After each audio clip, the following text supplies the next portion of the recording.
Beyrouth, ce mercredi, ces Libanais suivent le cortège funéraire d'un fils d'un député du Hezbollah, quand soudain, la panique s'empare de la foule.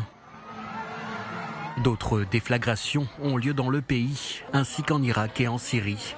Bilan, des centaines de blessés et plusieurs morts. Des témoins des scènes racontent avoir vu des personnes couvertes de sang. La raison, des talkie-walkie viennent d'exploser, de type IC V82. Ici à Sidon, ville côtière libanaise, de la fumée sort d'un magasin de téléphone. La défense civile libanaise précise, des dizaines de lieux sont touchés. Tous vendaient des batteries au lithium. Des scènes qui se répètent partout au Liban.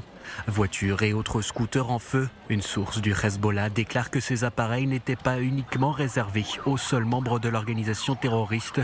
Une opération qui ressemble à s'y méprendre à celle d'hier. L'opération Beeper devait être lancée en cas de guerre totale avec le Hezbollah. L'information a été publiée par Al Monitor. Le site d'information arabo-américain précise, des soupçons ont commencé à naître au sein même de l'organisation terroriste. C'est alors qu'il a été décidé d'avancer l'attaque. D'autres sources indiquent que 20 grammes d'explosifs ont été placés dans chaque beeper. 5000 de ces appareils auraient été importés au Liban il y a environ 5 mois. Des pagers transformés en Europe, à en croire cet homme. Xu Xingguang est le fondateur et président de Gold Apollo, société taïwanaise.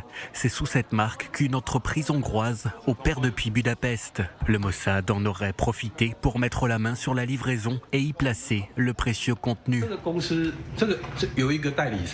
Nous avons un agent en Europe avec lequel nous collaborons depuis 3 ans. C'est lui qui représente tous nos produits. Il a également fabriqué un téléavertisseur sous notre marque. Il nous paye pour utiliser notre logo. Nous avons des contrats prêts que nous pouvons vous montrer. Nous ne sommes pas une grande entreprise, mais nous sommes une entreprise responsable et soucieuse de nos produits. Je suis dans cette industrie depuis longtemps. Je ne veux pas que cet incident ruine notre marque. Elle est présente sur le marché depuis 30 ans. Une opération spectaculaire pour un bilan humain qui l'est tout autant. Plus de 4000 blessés et au moins 12 morts au Liban selon les chiffres du Hezbollah. Le bilan serait beaucoup plus lourd selon des sources israéliennes.